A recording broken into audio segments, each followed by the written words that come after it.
Hello everyone, this is Shokora Zouheikyoku aka chocomint, and welcome back to our Let's Play of Promise Me Your Love. In the last playthrough, we finished the deal with the one petitioner and one human, and now we move on to another petitioner, in which we don't know if what we have, the promise we have given the petitioner is truly a good idea or not, since it is damning them so to the crossroads. And on personal look, for now, it isn't a good idea. So hopefully things will get better or not. I mean, it's the choice, I guess. Anyway, let's go. What do the king, the peasant, the swine, and the oak all know? What is the similarity between those though? Life? No life? No to eat? To live? Okay. I am dumb, so... Hints, please. Oh, it's inevitable. So, death, huh? Yeah, it's not life as I had hoped. It's death. Yeah. Oh, E, another E. That's a lot of E, yo. You don't need to question it. And you don't need the unfurling confirmation in your mind to tell you that Lydia will keep her promises. For her pets, her family, she will do anything. You feel the moment her soul is won, not long after she returns to her body. It will go to your boss as soon as all of her creatures are accounted for. You cannot shake this feeling of remorse. It tastes like bile in your mouth. You stand alone for only long enough to gather yourself before Cath returns. Are you okay? That seemed rough. I'm fine. Your voice creaks heavily with emotion. What is happening? You have never struggled after a promise like this before. It's not your fault. So why do you feel such guilt? Grief. Cath's hand comes up, stopping a few inches shy of your face, as if he meant to touch you, to comfort you. He doesn't cross the bounds. He doesn't make that contact. He doesn't even speak. But somehow, his hand there, just visible in the corner of your eye, it helps. You can almost imagine how the heat of his palm would feel in your cheeks. He stays like that, watching your face, until you exhale loudly and adjust your stance. His hand drops. So, shall we continue our game? The teasing tone of his voice eased the pain in your chest, and you smother a hysterical laugh that bubbles into your throat. Instead, you mask it with a fake grin of annoyance, which earns you a chuckle from him. I don't see why you're so stubborn about this. It's just talking. It doesn't have to be so hard. Well, for some of us, it is hard. Some of us have other things going on. What do you have going on? You didn't win a coin toss, so I don't have to answer that. Fine. Picked me at my own game. Just flip your coin. Alright, I'll even let you call it again. Okay, heads or tails? I chose heads before, so tails this time. What? Okay. Wow. Okay. Tails. Looks like you're gonna have to answer a question. Fine then, ask your question. Well, give me a minute. I have to really think on this. You're proving to be a very evasive being. You let out a snort. Well, feel free to take your time. Odds are in my favor that will be interrupted and I won't need to continue this nonsense. Well play. Fine, let me see. Why are you only here at night? You shrug. Waste of a question. You don't even know the answer. I don't know. That's just how it is. It's how it's always been. Do you remember the last time you saw the sun? You shake your head.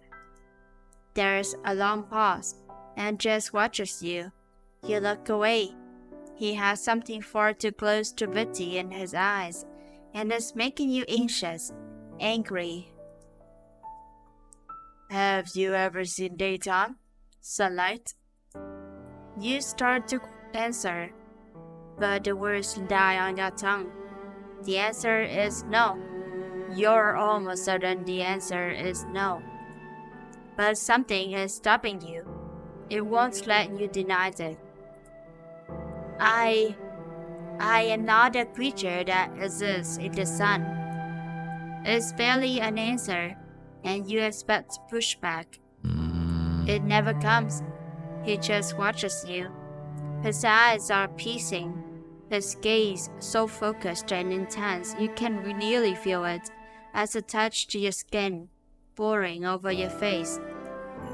He smiles gently, and you feel a rush of gratification, as if you've answered the question correctly.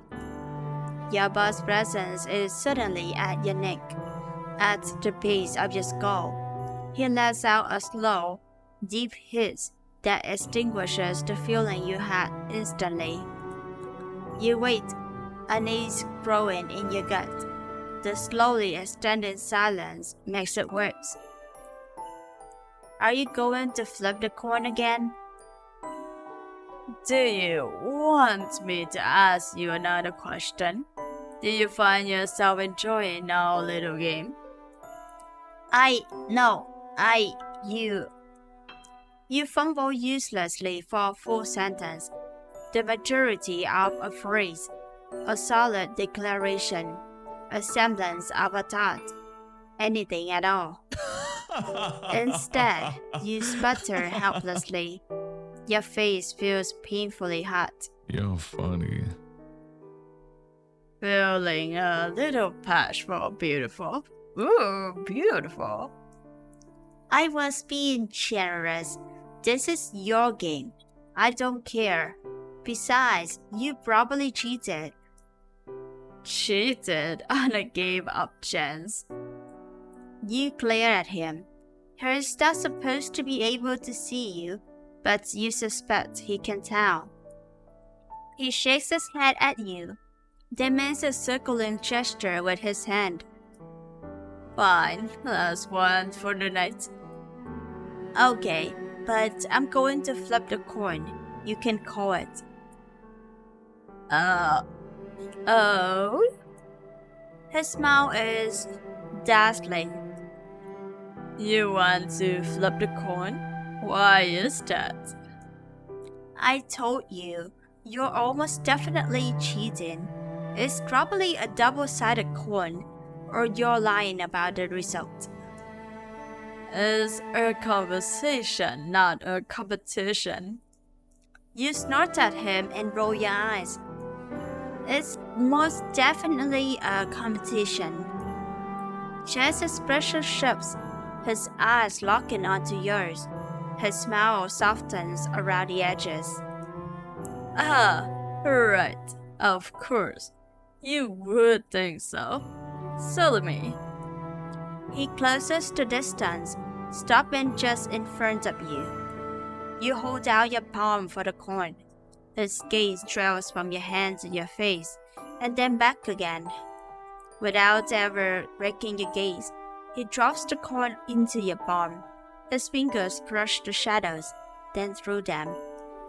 The contact of his skin against yours sends a shock all the way through your arm, and you jerk your hand away, nearly dropping the corn. You can't put words to how he's looking at you. You focus on the coin instead. Flip a coin. Go ahead. It's not double-sided. Call it. Tails. It lands in your palm, tail side up. It's tails. Go ahead.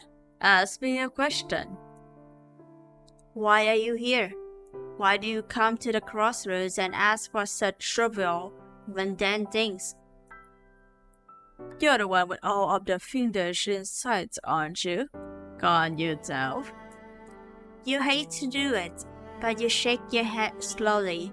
Admitting that you can't read him feels like baring your naked body to the enemy. It really bothers you, doesn't it? That my deals are so small. He's not wrong, even if he isn't quite right either. It's not my turn to answer. You have to answer. Or...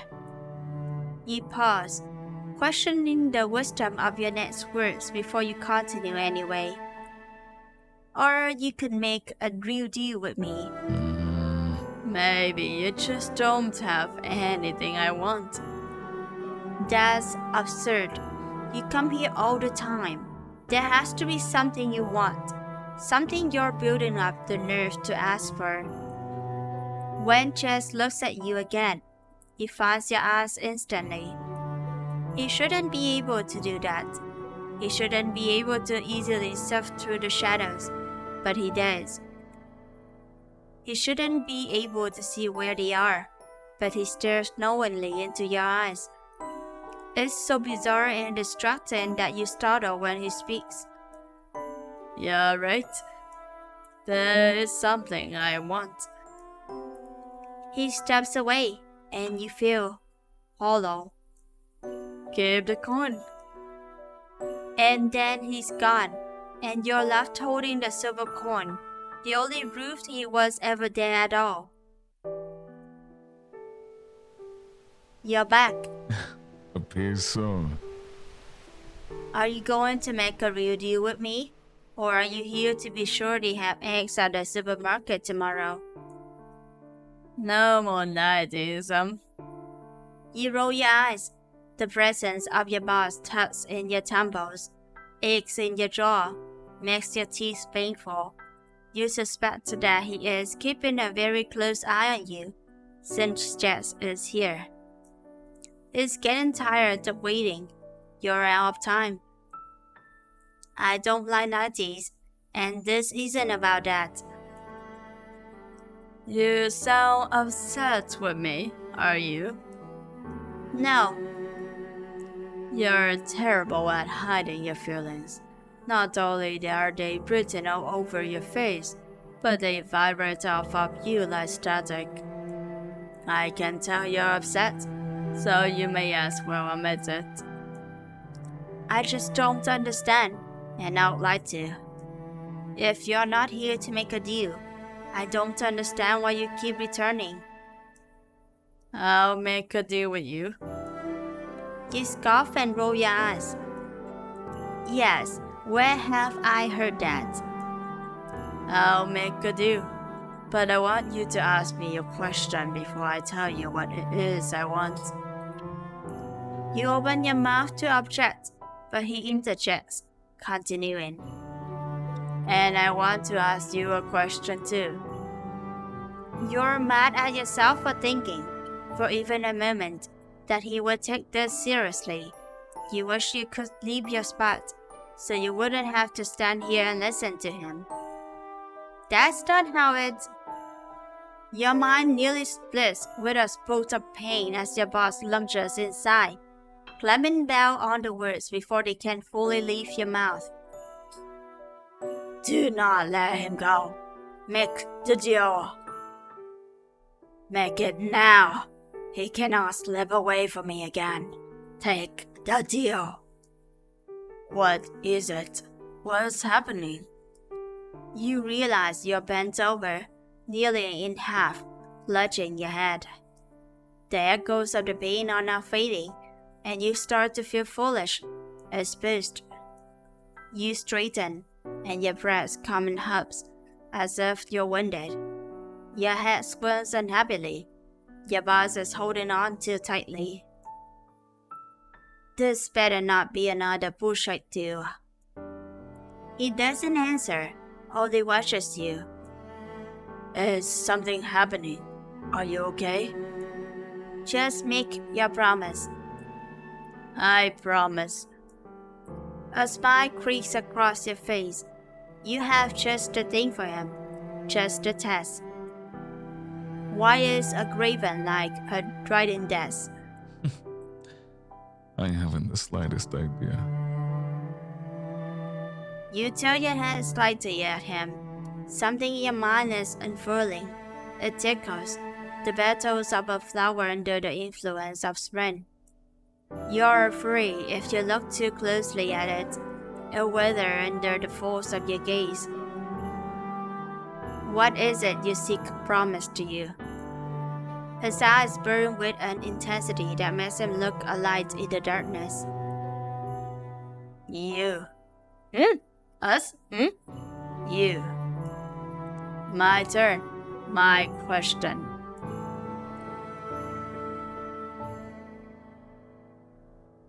What is your name? Oh, the name! Oh, crap, I don't know. Let's see, we have a lot of the name. We have E, R, U, and there was a lot of E's. But for now, let's put the Shokora for now because I can. Do you still have the coin? You're about to deny it, but then you feel it. The coin is still held in your hand. Your fingers curve protectively around it. You hold your hand out to him, and the shadows that cling to your skin seem to ripple, revealing the coin. He looks relieved, and curiosity breaks your interest. Keep your hand like that. You obey, but a slow, creeping feeling of dread begins to mount your spine. You expect your boss to intervene, but instead you feel his chuckle building in the back of your throat. Interesting. Jess pulls a flower from his jacket pocket. It's the same flower he brought you for his first promise. The tiny, yellow flower clusters are slightly brushed. He places the flower into your palm atop the coin. You're not surprised that you can't really feel it. You know something is there, but the final details of its texture are lost on you. It's simply a slight increase to the weight of your hand. You're burdened. You watch him pace around you in a circle, looking thoughtful. Then he's behind you, and you can't quite see what he's doing. He disappears from your sight entirely for a moment. When he circles back into your sight, you can tell he has something clenched in his fist. Your spine wants to shiver, but it isn't made for that. He stands before you, his eyes fighting yours once more. His gaze is consuming and intense, and keeps you still. He holds his fisted hand over your outstretched one, and pauses. You are what I came to the crossroads for. His fingers unfurl, and a handful of dirt from the very root you stand on falls over the flower in the coin, disappearing beneath the shadows where it would dust your skin. You expect something to happen, but nothing does. You're about to point out how foolish this is when he suddenly grabs your hand, clutching the dirt, flower, and the corn between your palm and his. He's touching you, grabbing your hand. But that's impossible. Your fingers lock around his hand with a strain you didn't know you had. It's a reflex beyond your control. Chess looks pained, haggard, but you see a twitch of a smile in the corner of his mouth. Then, just as you know the fate of all other promises, you know the fate of this one, the only possible fate. You pull his arm with your whole strength, yanking him towards you. The shadows engulf him like fire lapping over gasoline. You can hear your boss' laughter, wild and wickedly joyful, but it's growing distant. You thrust yourself out of the crossroads center. The shadows seem to have forgotten you, abandoning you to claim their prize. You burst into the night air, the true night air, not the haunted festival smile you've been dropped in. It's cold, each breath breaking and stinging on the inhale like needles in your lungs, but you can't stop gasping down deep, delicious breaths. Your legs are stiff and weak, and you fall to your hands and knees in the dirt. You scramble to your feet awkwardly, knees stinging, trying to put some distance between you and the devouring shade. What the fuck? You turn around to see Chess. The darkness has its shackles about his breast. It drags him in. You can feel the empty space inside your head where your boss once was, where the knowledge would seep into your bones after each promise. Both have been carved away, but you don't need them to know that Chess is already caught. Your boss had wanted him far too badly to ever let him go. You want to run. You don't want to see this. His expression as he's consumed and embalmed in shadow. It's so much more painful to witness than you would have ever believed, but your body refuses to obey. You watch on. Then you feel a warmth on your back. It's the warmth of the dawn's first rays. You turn towards the sun, drawn in helplessly. It's been so long since you saw the sun. So long. The light creeps over the horizon, bringing a cool blue to the sky and casting gold over the landscape around you. It changes the very scent of the air, kissing your skin and searing off any remaining tatters of shadow. You close your eyes, letting it warm your skin deliciously. Do you remember the last time you saw the sun? You already know what you're going to see, but you turn back anyway, look towards where Chess was, moments before, wrapped in shadows. He's gone. You're free. Oh, Chess.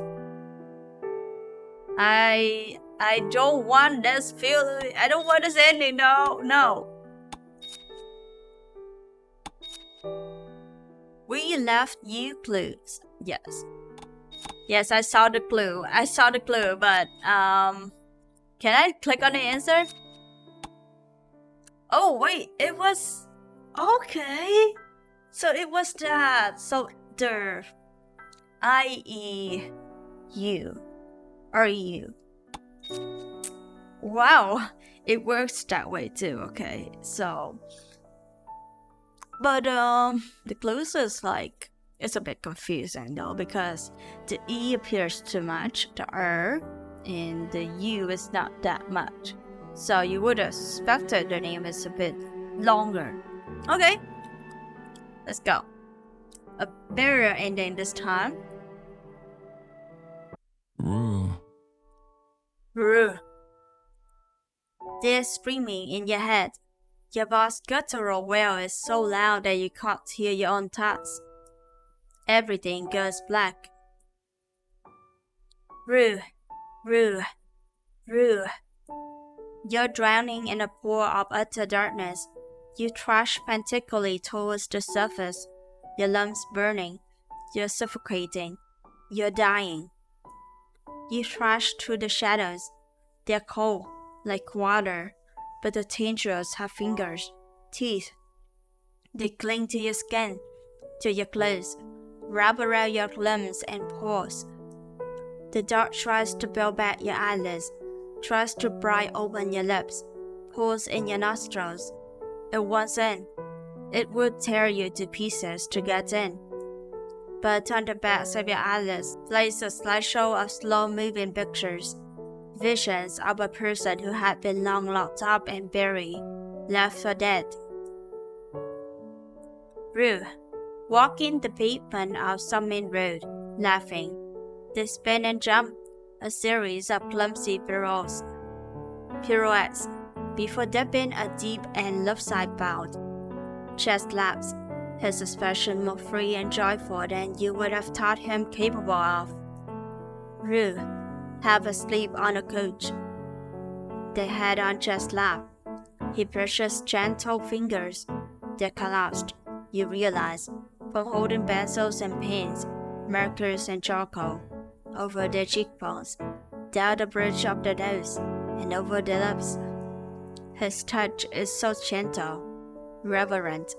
He outlines their features, one by one while they swim in and out of dozing, a look of abject fascination. He finds them breathlessly beautiful, earth-given breath. Rue, walking with their fingers firmly intertwined with chest, the clasped hands swings effortlessly between them. It's a gesture so repeated that it's become ingrained into the movements. Rue and Chess are each half a gate, swinging counterweights to each other. They're so light, cocooned within the love for each other. They feel safe. They approach an intersection in the middle of the woods. A crossroads. Chess points towards it. Rue, leaving the bed in the dark of night, returning to the crossroads, alone. Rue, drowning in the shadows, the folks of them shoving into their mouth and down their throat, filling the lungs with cobwebs and dust, shredding the brain in obscurity and confusion, in nothingness, swaddling them in ribbons upon ribbons of blackness, until they were no longer visible through the depths of the darkness upon them, transforming them into a living shade, crowning them with horns, and then building over their eyelids. You claw your way free, and the breath you take upon breaking the surface of the gloom rips through your lungs. It burns and tears, and you realize it's a stream. You pull yourself free with a tearing sensation like leaving skin behind, but your feet move. Rue. You stumble forward on legs that are too stiff and too weak, and just lurches forward to meet you. Shadows pull away from you in smoky whips, carried away from a gentle breeze you hadn't known was drifting through the clearing. Strong arms come around you, and you're pulled against a warm body. The feeling of his warm alone brings tears to your eyes.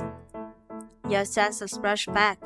Your vision returns first, somehow both less sharp and more colorful. Then you're overwhelmed with the smell of jazz, of worn leather and his splashed aftershave. Finally, sound washes over you. The clearing is not as quiet as you believed for so long.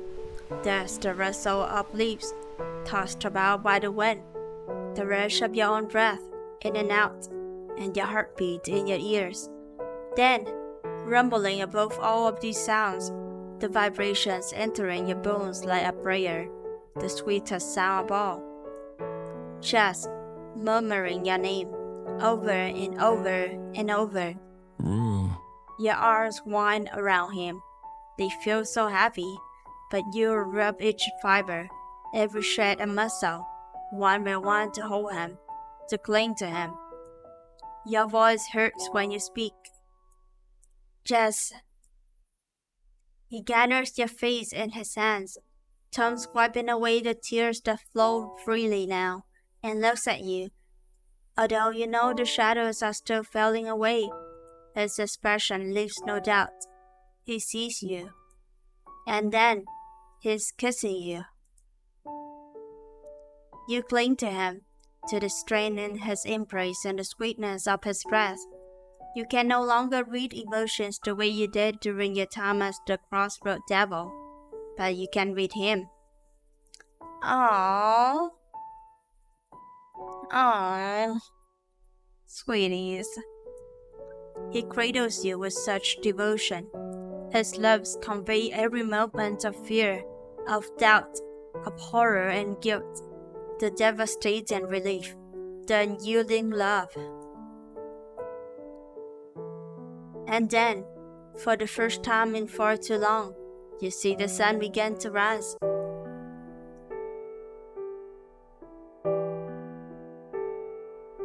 Okay, so that's it. I mean, it's a nice end, but it's also a bit rough. Do you have the Reddit? The credits? No credits? Okay. I'm going to read from the main page, yeah? Yeah, there's a lot of... Yeah, you can see on the main page in the theme. But that should be it for our playthrough today. We got... Wait. How many endings do we have? 3 endings, but I'm going to take...